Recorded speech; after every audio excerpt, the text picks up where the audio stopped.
فرعون اور موسیٰ علیہ السلام کے واقعے سے اٹھنے والے سوالات کا جائزہ لیتے ہیں، کیونکہ کچھ سوالوں کے جواب ملے ہیں اور ان سے وہ سوال اٹھاتا ہوں وہ یہ کہ قرآن جب ہم گوگلز کرتے ہیں اور گوگل سورسز میں جاتے ہیں اور انٹرنیٹ پر گمراہی کے چشموں میں سے گزرتے ہیں، تو جب وہ آپ کو ایسی گمراہی میں دھکیلنے کی کوشش کریں تو آپ ان سے پوچھئے کہ آپ نے قرآن پڑھا ہے؟ کیا قرآن کی سورہ یونس کی آیت نمبر 90، 91، 92 پڑھی ہے؟ یا اس کا تورات کی کتابوں اور آیتوں کے ساتھ موازنہ کیا ہے؟ کیا اس کی پوری ریسرچ کے ساتھ کمپیریٹیو اسٹڈی کی ہے؟ جواب نفی میں ہوگا۔ انہوں نے کبھی فکر ہی نہیں کی۔ ان کا مقصد صرف تشکیک پیدا کرنا، شک و شبہ پیدا کرنا، بچوں کو گمراہ کرنا، بے راہ کرنا، بے خدا کرنا ہے۔ اب یہاں سوال اٹھتا ہے کہ قرآن مجید نے 1400 سال قبل بتا دیا، جبکہ اس فرعون کی لاش کی خبر دنیا کو 1898 میں ہوئی۔ اب میں آپ کو تاریخ بتا رہا ہوں اس لاش کی، کہ یہ بھی محفوظ ہے کہ اس کی خبر روئے زمین پر عالم انسانیت کو پہلی بار 1898 میں ہوئی، اور اس وقت یہ نہیں معلوم تھا کہ یہ کون ہے، یہ فرعون کون سا ہے۔ یہ تحقیق کے بعد معلوم ہوا کہ یہ وہ فرعون ہے جو حضرت موسیٰ علیہ السلام کے تعاقب میں سمندر میں غرق ہو کے مر گیا تھا۔ اس کی خبر 1975 میں ہوئی، اور جس کو خبر ہوئی، جس نے یہ بات ڈسکلوز کی، اس کی تصویریں آپ کو دکھا دیں۔ ابھی ایک آگے بڑی عجیب تر بات بتاتا ہوں۔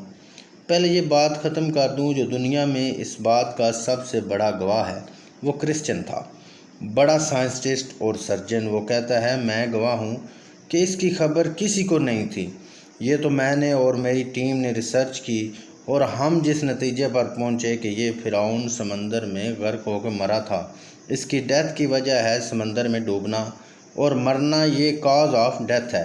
ریسرچ میں آیا، وہ کہتا ہے اس کی تو خبر ہم نے نکالی ہے۔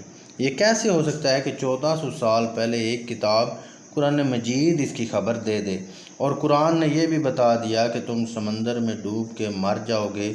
اس کا ایمان اس وقت لانے کا اعلان کرنا بھی رد کر دیا، اور قرآن نے یہ بھی بتا دیا سب کچھ ابھی وہ سمندر کے اندر تھا کہ تم عن قریب مر جاؤ گے، اور یہ بتا دیا کہ مرنے کے بعد تمہاری لاش محفوظ ہو جائے گی۔ یہ بھی بتا دیا کہ سمندر کی لہریں تمہاری لاش کو اٹھا کر باہر ساحل پہ پھینک دیں گی، تب ہی مصری لوگ اٹھا کے لے جائیں گے اکسر میں، اور اکسر میں ممی کے طور پر اس کو دفن کر دیں گے۔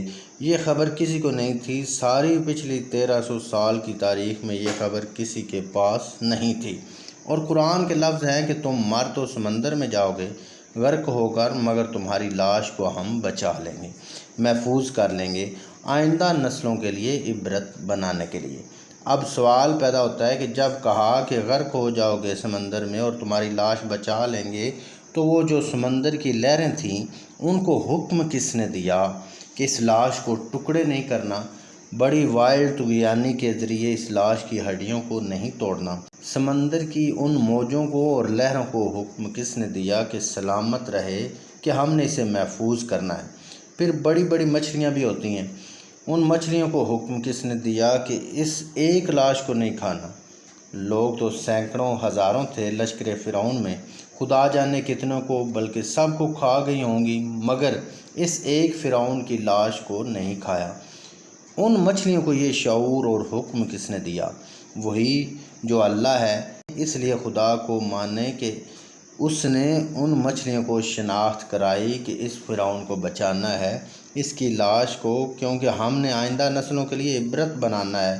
وہ خدا ہے جس نے سمندر کی لہروں کو پہچان کرائی کہ سب لاشوں کے ٹکڑے کر دیں، مگر اس لاش کو سلامت رکھنا ہے، اور حکم دینے والا وہ رب ہے جس نے لہروں کو حکم دیا کہ اٹھا کے باہر ساحل پہ پھینک دو، جہاں سے پھر وہ لوگ اٹھا لیں اور اس کی لاش کو محفوظ کر لیں۔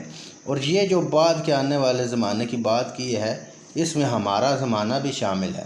1975 کے لوگوں کا ایک زمانہ آئے گا، اور اگلی نسلوں کو کبھی نہ کبھی تو پہچان ہوگی نا کہ رب نے سنبھال کے رکھا ہوا تھا، تو پتہ چلے گا یہ نشانی ہے اس اللہ کی قدرت کی جس کی خبر اس نے 1400 سال پہلے دے دی تھی، جو قرآن میں محفوظ ہے۔ اس کا کوئی ایک لفظ مسلمانوں نے بعد میں تو نہیں بنایا، اس کی لاش کو کسی نے ٹچ نہیں کیا، سینکڑوں ہزاروں لاشوں میں سے اس ایک لاش کو بچا کے رکھ دیا، اب یہ تو ڈاکٹر ہے، اس کی ساری آپ سٹوری سن چکے ہیں۔ اب جو انٹرسٹنگ بات میں نے کہی تھی، وہ انٹرسٹنگ بات یہ ہے، اس نے کتاب میں بھی لکھا تھا کہ یہ اللہ کی ول تھی، اللہ کا امر تھا، جس نے سمندر میں ڈوب کر مرنے کے بعد اس کی لاش کو بچا لیا۔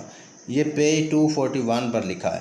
ابھی یہ مسلمان نہیں ہوا تھا، بلکہ یہ کتاب تو ڈیورنگ ریسرچ مکمل چھپ گئی۔ اس نے لکھا ہے کہ ان دا ریسکیو آف دس باڈی کہ زمانہ جتنا بھی گزرتا جائے گا اس کی لاش محفوظ رہے گی۔ ڈاکٹر مورس نے منہاج القرآن لندن کا پھر وزٹ بھی کیا۔ شیخ الاسلام بتاتے ہیں کہ اس ڈاکٹر کو میں نے دعوت دی اور وہ 1 دن اور 1 رات کے لیے منہاج القرآن لندن کے مہمان ہوئے۔ 1988 میں جب میں نے پہلی بین الاقوامی کانفرنس لندن میں کی، جس میں دنیا کے 30-35 ملکوں کے سائنٹسٹ اور علماء بلائے، تو میری دعوت پر ڈاکٹر مورس بھی آئے۔ یہ واقعہ لوگوں نے کتابوں سے پڑھا، انٹرنیٹ کے ذریعے پڑھا، انٹرویو کی شکل میں پڑھا۔ ہم نے ان سے 1988 میں براہ راست سنا۔ یہ سارا واقعہ ویمبلے کانفرنس میں 7-8 ہزار لوگوں کا اجتماع تھا، جس میں اس نے خطاب کر کے اپنی زبان سے بیان کیا۔ میں نے براہ راست ان کے منہ سے یہ سارا سنا کہ آپ کیسے مسلمان ہوئے، آپ نے خدا کو کیسے پایا۔ آپ تو ہو ہی مسلمان میرے بیٹو۔ خدا کو پانے کا طریقہ یہ ہوتا ہے، اللہ کا پتہ جاننے کا طریقہ تحقیق ہوتی ہے، اور تحقیق کے لیے انسان کو قرآن مجید میں غوطہ زنی کرنی پڑتی ہے۔ یہ میری پہلی انٹرنیشنل کانفرنس ہے، اور ابھی وہاں منہاج القرآن قائم نہیں ہوا تھا۔ انگلینڈ میں، UK میں 1990 کے بعد تنظیم بنائی ہے۔ اس سے پہلے میں نے تنہا جا کر وہاں لوگوں کو موٹیویٹ کر کے یہ کانفرنس کی تھی۔ اس میں عرب و عجم کی ساری شخصیات بیٹھی تھیں۔ یہ ہے طریقہ غور کرنے کا، رب کو جاننے کا، خدا کو پانے کا طریقہ یہ ہے۔ قرآن مجید میں غوطہ زنی کریں، قرآن مجید میں ڈوب کے دیکھیں کہ رب کا پتہ کہاں ہے۔